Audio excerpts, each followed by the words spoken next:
Vocês já podem colocar o nome de vocês, tá bom? Podem colocar o nome para a gente dar início à nossa aula.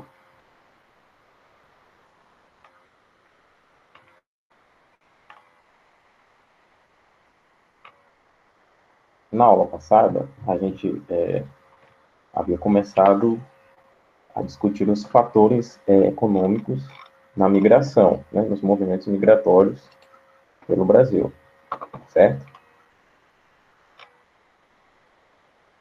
A gente apresentou os slides e teve bastante leitura, né? Não tanto quanto eu gostaria que fosse, mas teve uma leitura interessante. Agora a gente vai continuar a leitura, certo? Para que a gente possa resolver umas questões que vão ser propostas pelo professor, tá bom? Então vamos lá. A gente havia visto aqui na página 144, certo? Página 144, Geografia.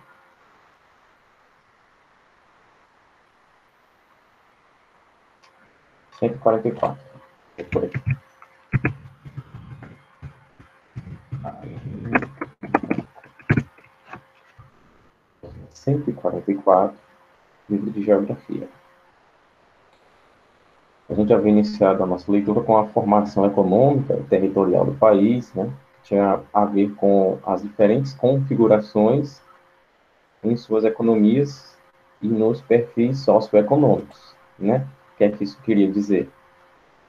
Que a formação econômica do Ceará, por exemplo, é um pouco diferente da formação econômica de São Paulo. E temos perfis socioeconômicos diferentes, né? Lá era polo industrial. Tá certo, coloque o nome, viu, Valdo?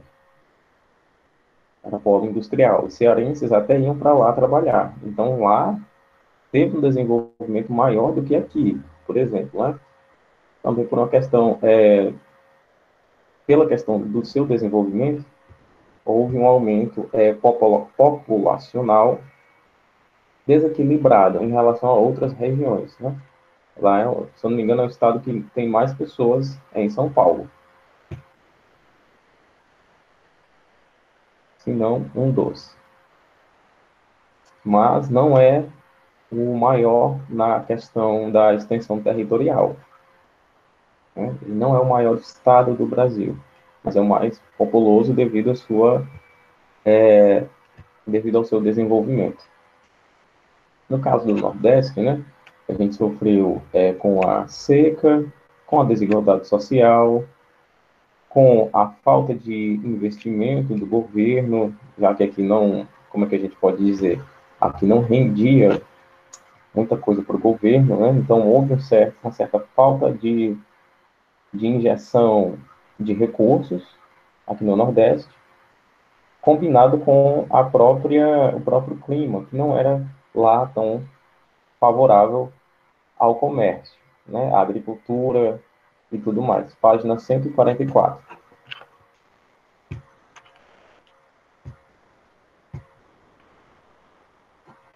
Aliás, eu estou contextualizando o que a gente viu na 144, para a gente não precisar lê-la de novo, né? Porque a gente vai passar para 145. Tá bom? É só para você saber de onde é que eu estou tirando esses meus argumentos aqui, para vocês saberem, aliás. Bom, aqui, interessante a gente pegar do último parágrafo da 144 para começarmos a leitura da página 145, ok? Vamos lá, me acompanhe. A história do povoamento do Brasil e os processos migratórios contribuíram para o crescimento econômico e populacional, para o crescimento econômico e populacional.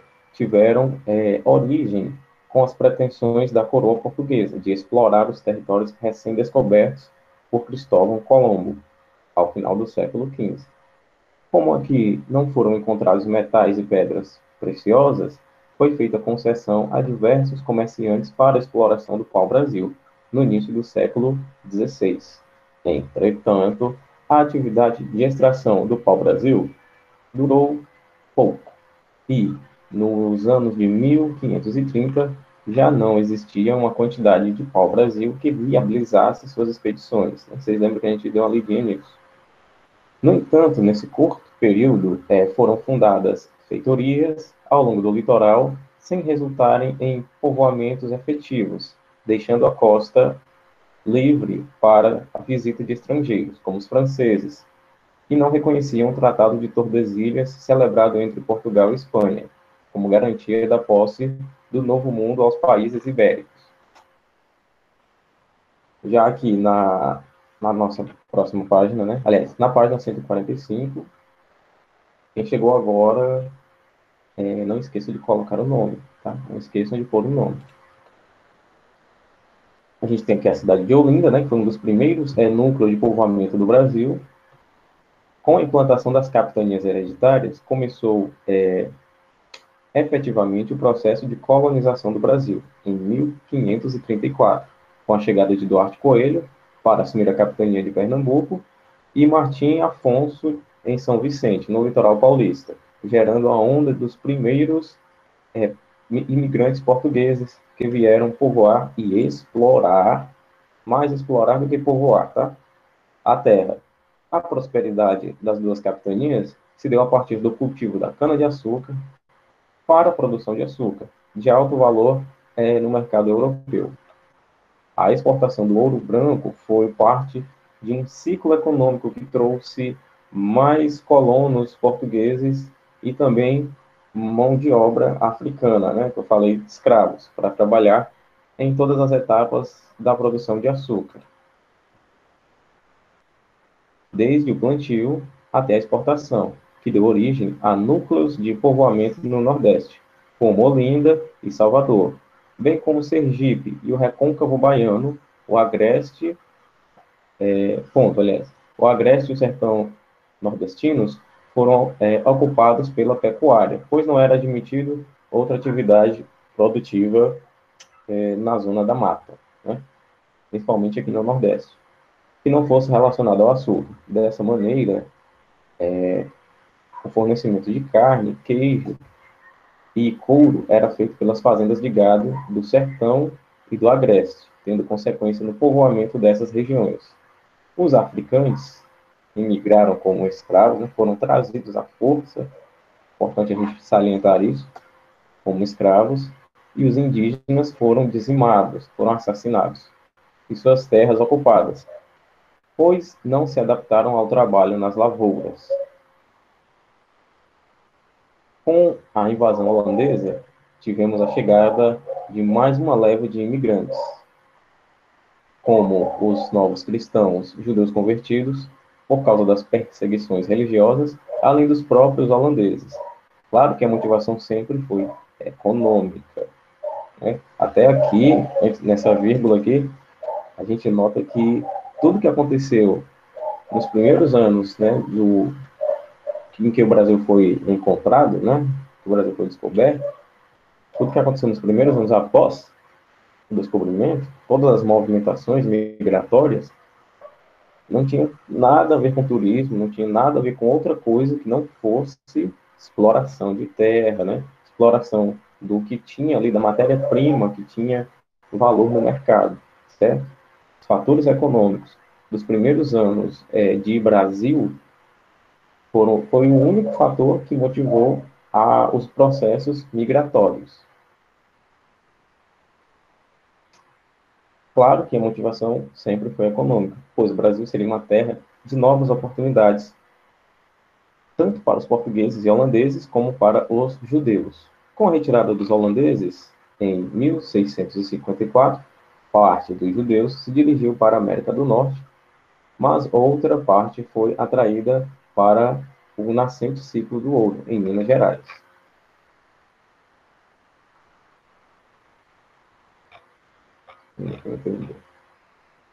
Foi justamente a expulsão dos holandeses que causou uma crise de açúcar no Nordeste, pois, após anos de guerra, a estrutura de produção foi prejudicada.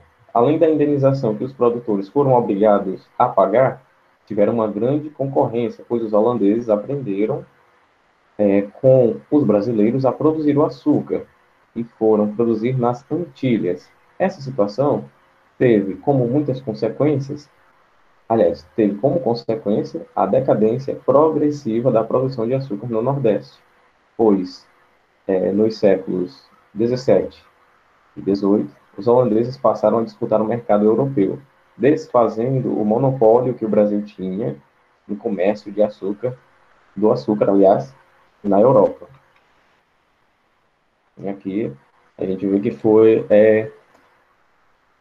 uma espécie de faca de dois gumes, né? Os holandeses vieram para cá para explorar o açúcar junto com os brasileiros, aliás, junto com os portugueses, né, que a gente vai chamar depois de brasileiros. E depois que eles foram embora daqui, eles já tinham aprendido a como cultivar o açúcar, né? Como cultivar a cana, aliás, e como produzir o açúcar. E desse aprendizado, eles foram vender açúcar também para os europeus, né? Sendo que o maior exportador, né? O maior vendedor de açúcar, o maior fornecedor para a Europa era o brasileiro. Agora tínhamos Brasil, brasileiros e holandeses fornecendo açúcar para a Europa. Aí você já tira as chances de venda, que era de 100% para os brasileiros, e divide 50-50, já que a produção era a mesma, né? O modo com o qual os portugueses, os holandeses, aliás, produziam era o mesmo dos brasileiros. A decadência na economia açucareira levou a uma intensa migração da população e a venda de escravos da zona da mata nordestina para Minas Gerais, que despontou no século XVIII como a nova fonte de riquezas para a coroa portuguesa, inaugurando o ciclo do ouro. A região da mineração tornou-se um polo de atração populacional de várias regiões do Brasil e de Portugal, num fluxo de migração acelerado que povoou rapidamente partes do Mato Grosso, Goiás e principalmente, claro, de Minas Gerais. Com a mudança da capital da colônia de Salvador para o Rio de Janeiro, povoou-se e formou-se uma área de economia mais dinâmica na atual região sudeste, pois havia condições para a formação de mercado interno brasileiro, onde tudo que se produzia era para atender às necessidades da população local, que trabalhava na extração de ouro e das pedras preciosas, além de compra de carne, chá e queijo da região sul e nordeste, e produtos agrícolas de São Paulo. A população cresceu devido à prosperidade econômica, como eu havia dito. Vou contextualizar melhor quando a gente terminar essa frase. E formou vilas e cidades importantes, como Ouro Preto, Mariana e São João del Rei, em Minas Gerais, na Bahia, Chapada Diamantina, Lençóis e Mucugê, em Mato Grosso do Sul, com a fundação da Vila Real do Bom Senhor de Cuiabá, no futuro Cuiabá, e no atual estado de São Paulo, a Fundação Vila Boa de Goiás, o antigo Goiás Velho. Assim que chegaram, meu querido, respondendo aqui a pergunta do Pablo, assim que chegaram, foram atrás do que é que tinha para explorar aqui. Foram procurar minerais, né? Foram procurar pedras, foram procurar metais preciosos, né? Como, por exemplo, o ouro, e não tinha, né, uma certa abundância como tinha em outras regiões, né? Não falando do Brasil, como tinha em outros países, como na América Central. Desse jeito, desculpem, desse jeito, a riqueza que tinha era as plantações, né? Era o pau-brasil e o açúcar, né? A cana-de-açúcar. É um mercado que estava em alta na Europa. Então, se tinha muito aqui, e principalmente não tinha dono, assim, na verdade tinha, que eram os índios, então, olha, isso é um comércio absurdo, né? Agora, falando da movimentação, né, migratória, do aumento populacional da região do Sudeste, a gente nota que lá realmente era uma região que havia riquezas, né? Que havia pedras para se explorarem lá em Minas Gerais, né, em Goiás, Mato Grosso. lá no Sudeste, no Centro-Oeste, e um pouquinho lá para o Sul, tinha muita riqueza, tinha muita coisa para ser explorada. Então, esses estados, né, são os mais populosos. Por quê? Porque esses trabalhos de exploração começaram muito cedo, falando de idade do Brasil, né? O Brasil descoberto por Portugal, começaram cedo e movimentou muita gente para lá. Muita gente queria essas riquezas, né? Muita gente queria trabalhar nisso também. Então, juntou-se muita gente, São Paulo, Rio, Goiás, Mato Grosso, para trabalhar ali. Por isso que eu falei no começo da aula. Esse desequilíbrio, né, populacional, tem gente demais no estado e gente de menos no outro, se dá por isso, por causa da riqueza. O que é que tem ali para que eu vá explorar? Certo? Voltando para o slide. Para o slide não, para o livro. No início do século XIX, estamos chegando ao século XXI já já. A região mineira já se encontrava em plena decadência.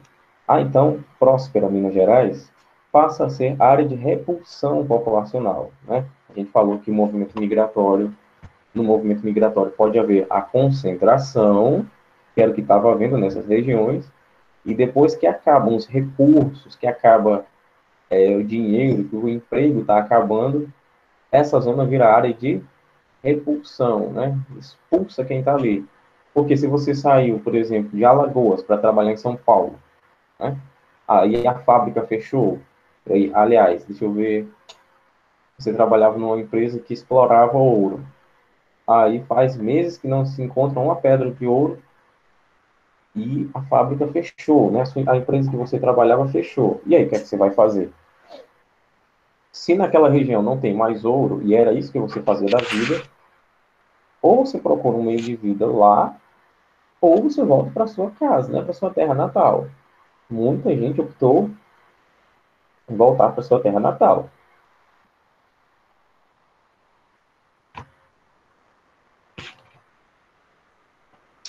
Voltando aqui.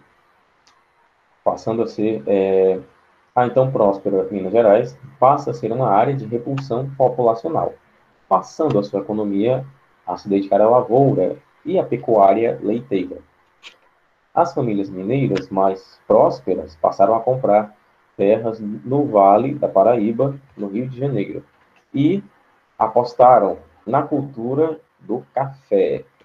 Agora sim, outra riqueza a ser explorada, que havia chegado ao Brasil desde o século XVI.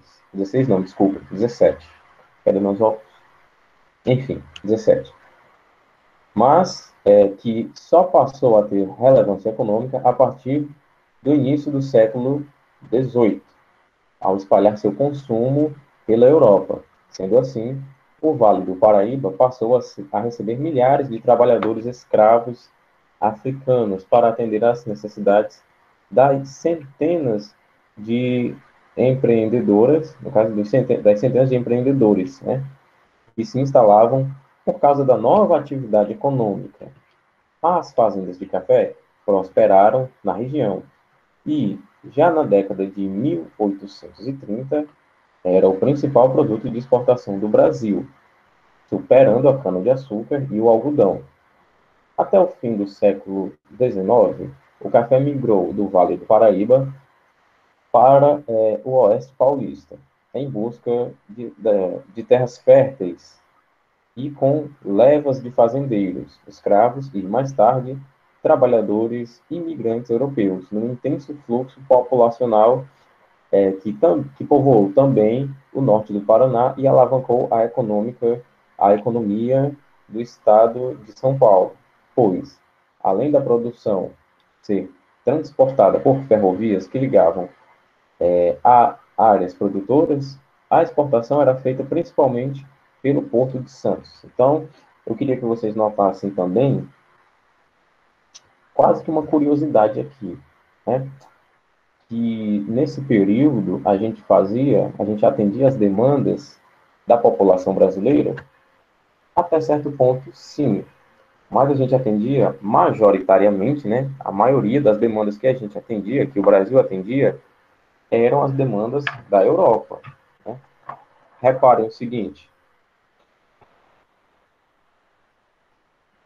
depende de quem está falando, Raíssa. Depende de quem está falando, né? Se é a pessoa do país de origem ou do país de destino, certo? E depende se você está se mudando para esse país ou se você está só visitando, né? Claro que se eu for fazer uma viagem, sei lá, para o Japão, passar, deixa eu ver, uma semana lá, ou até um mês, eu sou imigrante? Não, não sou imigrante, não. E é o seguinte, quem vai dizer se eu sou imigrante, né, com I de índio, ou emigrante, né, com E de elefante, é a população do Brasil e do Japão, nesse caso. Atenção, a gente diz que a pessoa é imigrante quando nós estamos aqui no Brasil, certo? E alguém vem de fora para cá, certo? De fora para cá é um imigrante. Agora, quando a pessoa sai daqui para fora, ela é um emigrante, certo? Eu digo, né, por exemplo, algum amigo meu, né, vai dizer que eu fui emigrar no Japão, né? Eu sou imigrante brasileiro no Japão. Já os japoneses vão dizer que eu sou imigrante. Eu sou um imigrante brasileiro, tá certo? A diferença é essa. Depende de quem está falando e depende da relação que você está fazendo. Se é país de origem com país destino ou país destino com país de origem, certo? Eu não posso dizer que, deixa eu ver, um alemão é imigrante. Eu tenho que dizer que ele é imigrante, ele veio de fora para cá, certo? Quem vai dizer que ele é imigrante é outro alemão. Por exemplo, o meu primo agora é imigrante lá no Brasil, certo? Que ele é alemão e quem está falando dele é outro alemão, certo?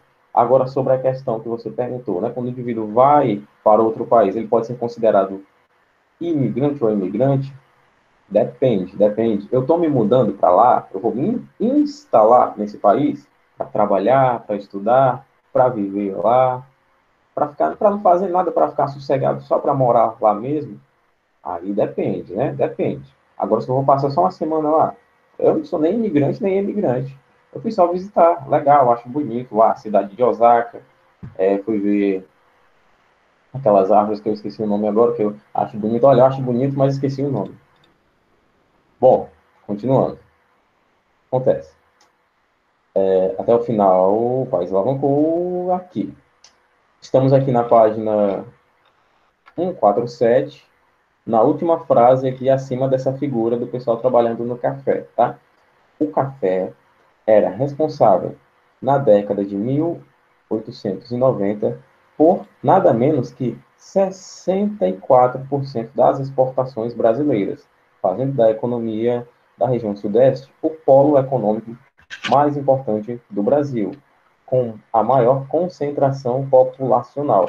Vamos notar aqui de novo a concentração ali de pessoas, né? O crescimento populacional era gigante nessa região sudeste em relação às outras regiões, porque todo mundo estava indo para lá. Ali era o polo econômico do Brasil, né? 2/3 da economia, praticamente 2/3, era movimentada por apenas um produto, o café, e necessariamente nessa região. Então não dá para imaginar outra coisa, né? Se estão trabalhando, deixa eu ver, descobrirem ouro ali no Pará, imagina o tanto de gente que vai sair dos outros estados, né, das outras cidades. O pessoal que vai sair de Pernambuco, da Bahia, do Maranhão, do Ceará, para ir para o estado vizinho aqui para trabalhar. Né? Eu falei Pará, né? Para ir para o Pará trabalhar. E até dos estados de outras regiões, né? Dos estados do norte, também iam lá. Esse fator econômico é o que influencia demais nos movimentos migratórios, certo? E até mesmo na imigração e na imigração, né? Por exemplo, eu sou desenhista e a Marvel está precisando de novos quadrinistas. Eu vou para lá, para os Estados Unidos, trabalhar. É um fator econômico, né? É um fator econômico mexendo de novo na migração, certo? Continuando, no século XIX, concomitante ao ciclo do café, desenvolveu-se o ciclo da borracha. Concomitante quer dizer ao mesmo tempo, tá? Essa é uma palavra bonitinha, aprendam aí. Ao ciclo da borracha na região norte, que foi responsável pelo desenvolvimento das cidades de Belém e Manaus, como centros do poder da atividade econômica, que atraiu milhares de migrantes, né? Ou seja, pessoas do mesmo país, apenas de outras regiões, para a coleta do látex. Os fluxos populacionais para a região tiveram como origem o Nordeste brasileiro, que, no final do século XIX, sofria com mais um evento de seca que vitimava a sua população com a fome, obrigando-a à retirada.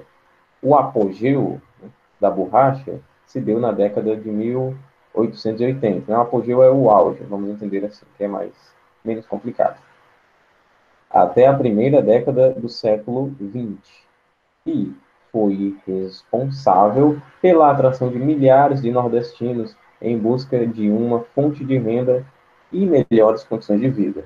No entanto, ainda na década de 1910, a concorrência com a borracha da Malásia, produzida pelos britânicos, com um produto de melhor qualidade e maior oferta, levou à falência dos produtores nortistas e, consequentemente, milhares de nordestinos perderam sua fonte de renda, infelizmente. O fim do atrativo econômico foi impactante para os migrantes, e parte deles permaneceu na floresta em condições precárias, tendo outra parte migrado para o sudeste, né? Migrou quem pôde, quem não pôde ficou lá realmente em condições nada agradáveis.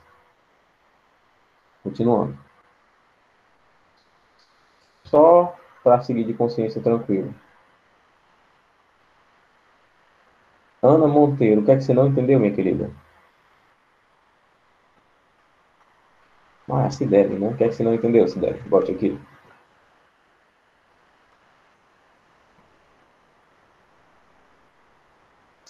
Vamos lá. Eu acho que você não entendeu. Deixa eu voltar à fita, né? A parte que eu parei, minha querida, foi da exportação do café, certo? Vamos lá. Estava falando do café que estava sendo explorado, principalmente, né, para não dizer que totalmente, o café estava sendo explorado numa região do Brasil, né? Brasil desse tamanhão, e numa região do Brasil estava sendo explorado o café. Essa exploração, né, estava sendo responsável por 64% da economia nacional, né? Um único produto estava tendo um peso, né, de quase 2/3 na economia nacional, certo? Agora vamos pegar esses elementos. Um produto está tão valioso na Europa que 64% da nossa economia é movimentado por conta desse produto que a gente explora aqui no Brasil. E esse produto, né, o café, está sendo explorado, cultivado, né, processado ali na região sudeste. Pronto, agora a gente tem dois elementos. Um é o café de alto valor, que movimenta quase 2/3 da nossa economia. Dois, o local de produção. Aqui a gente tem dois elementos para avaliar a consequência disso, aliás, que é o crescimento populacional, né, desequilibrado, que eu estava falando. Muitas pessoas iam, né, foram, aliás, trabalhar nessa região por conta de toda essa riqueza que tinha lá. O café era praticamente ouro. E tu imagina aí, o café mexer com quase 2/3 da economia do país. Aliás, um produto mexer com 2/3 da economia do país é muita coisa, né? Esse produto é muito valorizado, certo? E, ao mesmo tempo que na região sudeste o ciclo do café estava em alta, né? Foi ali na região norte que começou o ciclo da borracha, que movimentou novamente, né, os nordestinos para a região norte, certo? De novo, o fator econômico influenciando diretamente o movimento migratório, né? A maioria era nordestina, foi lá para a região norte para explorar, para extrair o látex, né, para o comércio da borracha. Né? A grande questão é que é a seguinte: quando o mercado brasileiro estava consolidado, né, estava no seu auge, o mercado de borracha na Europa, outro país também estava produzindo a borracha, certo? E no caso eram os holandeses, certo? Os holandeses estavam produzindo a borracha, não, desculpa, eu estou então, produzindo borracha, e esse mercado, né, tinha melhor qualidade. Aliás, desculpem, os holandeses eram em relação à cana-de-açúcar. Quem estava produzindo borracha também era a Malásia, certo? Os holandeses ficaram lá na cana-de-açúcar. Quem estava produzindo mais borracha, além do Brasil, era a Malásia. E esse produto deles tinha uma qualidade muito boa, né? E era oferecido com um preço mais vantajoso para os europeus. Então você tem aqui um mercado aqui de borracha em alta, movimentando a população nacional, fazendo um monte de gente migrar para a região norte, e do nada esse mercado, ó, cai de vez, certo? Quando estava no auge, foram lá e deram uma rasteira nesse mercado e ele caiu o valor do produto. E tinha gente produzindo com mais qualidade e num preço mais vantajoso. Então não tem por que comprar dos brasileiros, né? Vamos comprar do pessoal aqui da Malásia. Consequência, né? Consequência geopolítica, socioeconômica, aliás. O que é que aconteceu com o pessoal, com os nordestinos que migraram, né? Que saíram de casa, do Ceará, da Paraíba, do Maranhão, da Bahia, Pernambuco, para trabalhar na exploração do látex, na exploração da borracha, perderam sua fonte de renda. Né? Os que conseguiram voltar, né, foram pouquíssimos. Alguns resolveram, já que estavam nesse meio de vida, de sair de um canto para o outro, onde tivesse riqueza, né, para trabalhar, foram para o Sudeste, e vários não tinham outra opção a não ser viver lá na floresta, né, em condições precárias. Entendeu agora?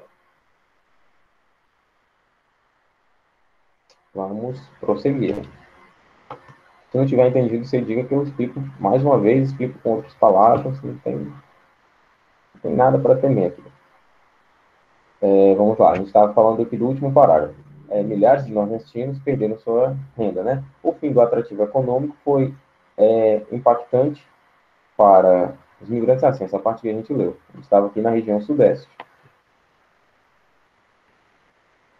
A atividade econômica começou a ganhar força com a diversificação dos setores da economia, pois o setor terciário começava a ganhar força para atender às necessidades da região mais próspera do país, onde a renda das famílias era maior e o consumo de serviços em maior escala e de melhor qualidade também, certo?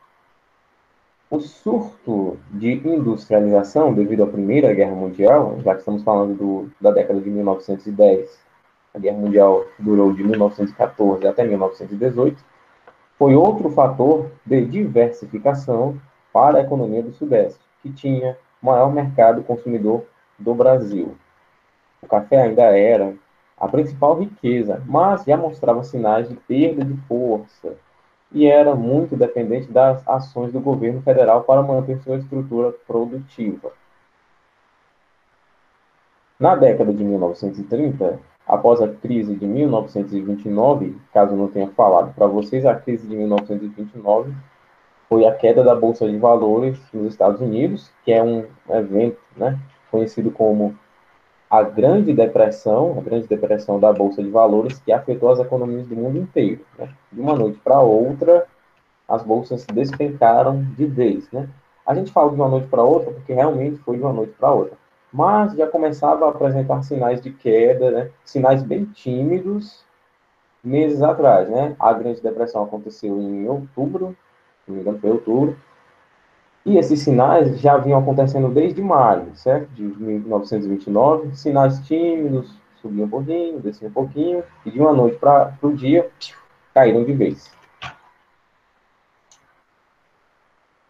Após a crise, toda a cadeia produtiva do café ruiu, deixando um vazio econômico no Brasil, que perdeu seu principal produto de exportação desde a década de 1830, né?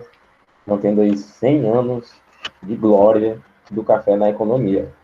No entanto, houve uma migração dos capitais do café para a implantação daquela que viria a ser a principal atividade econômica a atrair fluxos de imigrantes para a região. A industrialização, a industrialização em alta, né? As primeiras ondas da Revolução Industrial chegando aqui.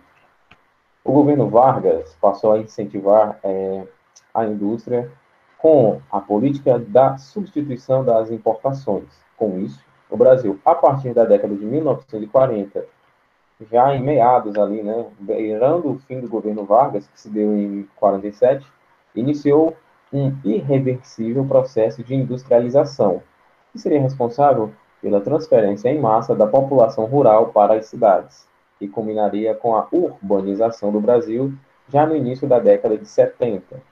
A industrialização, ávida por mão de obra, tanto para atividades diretas, como para atividades indiretas, construção civil, e para o setor terciário, teve, na região Nordeste, um forte impacto, pois passou a atrair daquela região milhões de migrantes, e fizeram desse um dos maiores fluxos de migração já vistos na história do país, pois a região Sudeste, em acelerado crescimento, oferecia mais oportunidades de emprego e renda. A gente terminou na hora, né? Então a gente viu aqui, mais uma vez, as forças, né? Os fatores econômicos que influenciaram diretamente os movimentos migratórios e até imigratórios aqui no Brasil. Café, os escravos, né? O comércio de escravos, a cana-de-açúcar, no caso na ordem contrária, cana-de-açúcar, escravos e o café, que se manteve poderosíssimo. E por último, agora, já aqui menos de 100 anos, né, a industrialização com o governo de Getúlio Vargas, certo? A gente se vê ainda hoje, deixa eu ver, a gente não se vê mais hoje não, mas amanhã a gente tem produção textual. Até mais, meus queridos, eu vou mandar umas questões para vocês sobre esse assunto, certo? Prestem bastante atenção, não vão ser questões relacionadas com